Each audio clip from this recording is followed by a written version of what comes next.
sir. Good morning. Please sit down. Thank you, sir. What can I do for you? പരസ്യം കണ്ടുവന്നതാണ്. എന്റെ പേര് ജലജ. പരസ്യം ശരിക്ക് വായിച്ചില്ലെന്ന് തോന്നുന്നു. പ്രായമായ സ്ത്രീയാണ് ആവശ്യം. നിങ്ങൾക്ക് അത്ര പ്രായമുണ്ടെന്ന് തോന്നുന്നില്ല. പ്രായത്തിനും ഡ്യൂട്ടിക്കും എന്താ ബന്ധം? എന്നെ ജോലിക്ക് പറ്റില്ലെങ്കിൽ sorry, I don't want to waste your time. No, please sit down. Let me see.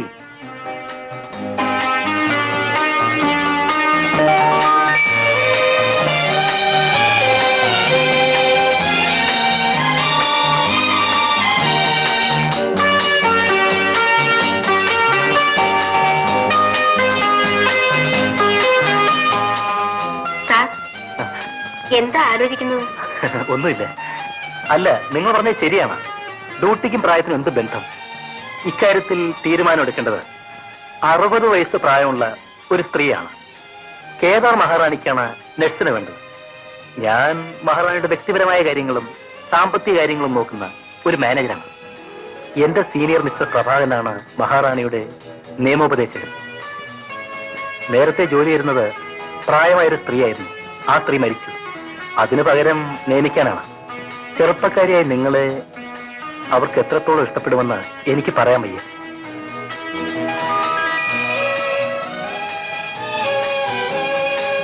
ഞാൻ ആലോചിക്കുന്നത് എന്തുകൊണ്ട് മിസ് ജലജയെ നിയമിച്ചുകൊടുന്ന. ഞാൻ ട്രെയിനിങ് കഴിഞ്ഞ നേഴ്സാണ്. ബാംഗ്ലൂരിൽ NS ഹോസ്പിറ്റലിലെ സ്റ്റാഫ് നേഴ്സായിരുന്നു. സർട്ടിഫിക്കറ്റ്. മദ്രാസിൽ ഡോക്ടർ സമ്പത്തിന്റെ നേഴ്സിംഗ് ഹോമിൽ ഞാൻ ജോലി ചെയ്തിട്ടുണ്ട്. ഡോക്ടർ സമ്പത്ത്? അതെ. അദ്ദേഹത്തിന്റെ സർട്ടിഫിക്കറ്റ് വെച്ചുണ്ടോ? ഇല്ല. അദ്ദേഹത്തോട് ഞാൻ ഫോൺ ചെയ്ത് ചോദിച്ചോളാം. വേണ്ട, അദ്ദേഹം എന്നെ പറ്റി നല്ല അഭിപ്രായം പറയില്ല. എന്താ കാരണം? അദ്ദേഹം എന്നോട് സ്വല്പം ചീത്തയായി പെരുമാറാൻ ശ്രമിച്ചു. ഞാൻ രാജിവെച്ചു. അദ്ദേഹം അത്ര മോശമാണോ? ഒരു വയസ്സൻ, കറുത്ത ഒരു ഭൂതം. മനസ്സിലായി. മിസ് ജലജയെ പോലെ മനോഹരിയായൊരു സ്ത്രീക്ക്. Thank you. പക്ഷേ I didn't like that fellow.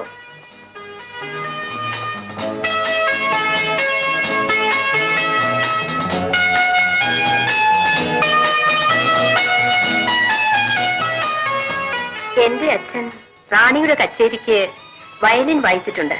ഓഹോ, അദ്ദേഹത്തിന്റെ പേര്? കൊട്ടാരം രാമനാഥൻ. അദ്ദേഹം ഇപ്പോഴില്ലേ? മരിച്ചു. 3 വർഷമായി. ഞാൻ പാടും, വയലിൻ വായിക്കും.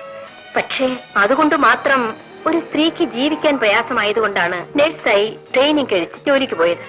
എനിക്ക് വയ്യാതായി സാർ. ഇനി സ്വല്പം വിശ്രമമുള്ള ഒരു ജോലി വേണം. അതുകൊണ്ടാണ് പരസ്യം കണ്ടപ്പോൾ വന്നത്. ഈ ജോലിക്ക് ഞാൻ പറ്റില്ലേ സാർ? പറ്റുമെന്നാണ് തോന്നുന്നത്.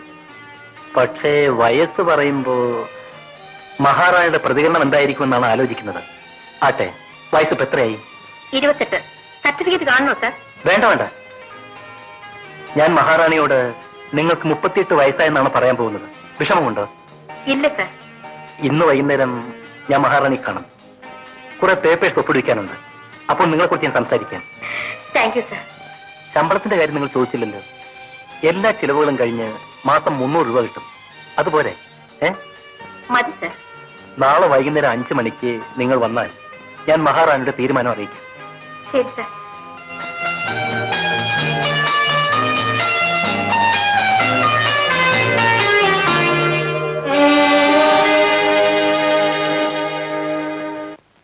ഇവിടെ ഇവിടെയും വേണമല്ലോ. ഒന്നുകൂടി.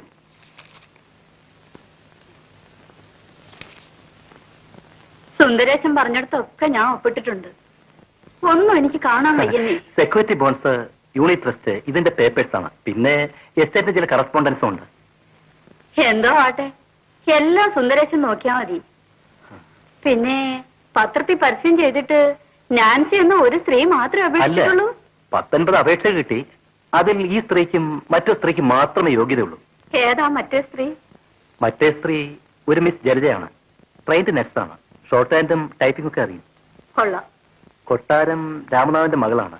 മഹാറാണിയുടെ കച്ചേരിക്കും അദ്ദേഹം വയലിൻ വായിച്ചെന്ന് പറഞ്ഞു. ശിവ, എന്താ ഈ കേക്കണേ? കൊട്ടാരം രാമനാഥനല്ലേ എന്റെ എല്ലാ കച്ചേരികൾക്കും വയലിൻ വായിച്ചിരുന്നേ. എന്തൊരു സുഖമായിരുന്നു കേൾക്കാനെന്നോ. എന്റെ ശരീരവും രാമനാഥന്റെ വയലിനും വേർതിരിച്ചറിയാൻ സാധിക്കില്ല. എല്ലാം ഇന്നലെ കഴിഞ്ഞ പോലെ തോന്നുന്നു. അദ്ദേഹം ജീവിച്ചിരിപ്പുണ്ടോ? ഇല്ല, 2-3 മാസം മുമ്പ് മരിച്ചുപോയി. കഷ്ടം കഷ്ടം. ഇതൊന്നും ഞാൻ അറിയണില്ല. അപ്പൊ പിന്നെ ആ കുട്ടി തന്നെ ആയിക്കോട്ടെ. ഒരു ചെറിയ കുഴപ്പമേ ഉള്ളൂ. എന്താ അത്?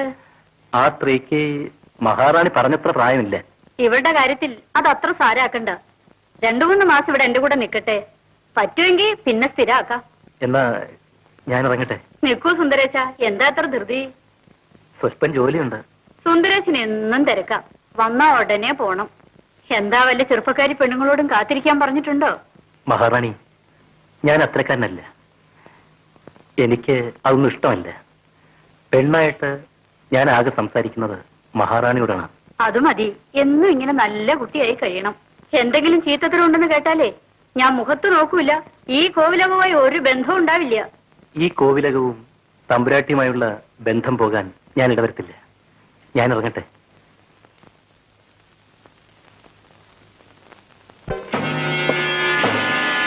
ഞാൻ ഉദ്ദേശിച്ച പ്രായമില്ല നിനക്ക്. സാരമില്ല, നീ എന്റെ കൂടെ ഒരു 3 മാസം നിൽക്കൂ, നോക്കട്ടെ. ഇനി നീ കുട്ടിയെ ചെന്ന് കാണൂ. അവൾക്കും പിടിക്കണ്ടേ? പിള്ളേ, എന്റെ ഡ്രൈവറാണ് പിള്ള. ഇവളാണ് എന്റെ പുതിയ നേഴ്സ് ജലജ. രോഹിണിയുടെ മുറി കാണിച്ചു കൊടുക്കൂ.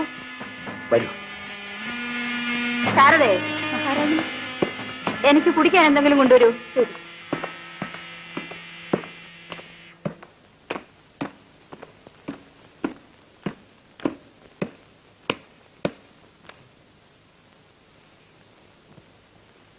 നമ്മുടെ 1ാം ഘട്ടം പൂർത്തിയായി. ഇനി വിഷമമില്ല. ജലജാന്നൊരു സ്ത്രീ വരും. നഴ്സാക്കാൻ പറ്റുമോ നോക്കൂ. എനിക്കിഷ്ടായി. ആ കുട്ടി സംഗീതപ്രേമിയാണ്. സംഗീതത്തെക്കുറിച്ച് മാത്രം സംസാരിച്ചാൽ മതി. സിത്താറിന്റെ ശബ്ദം കേൾക്കുന്നില്ലേ? ദാ അവിടെ തന്നെ.